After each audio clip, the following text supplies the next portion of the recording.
রমজানের আগের এই একটি রাত অনেক মানুষ গুরুত্বই দেয় না, কিন্তু প্রিয় ভাই ও বোনেরা, এই রাতটাই হতে পারে আপনার জীবনের মোড় ঘোরানো রাত। প্রথম আমল প্রেম, সত্যিকারের তওবা। হে আল্লাহ, আমার সব গুনাহ মাফ করে দিন।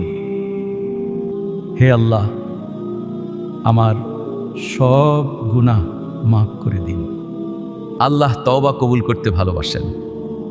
রমজানের নিয়ত ঠিক করা, হে আল্লাহ, এই রমজানে আমি নিজেকে বদলাতে চাই। সত্যিকারের নিয়ত মানুষকে বদলে দেয়।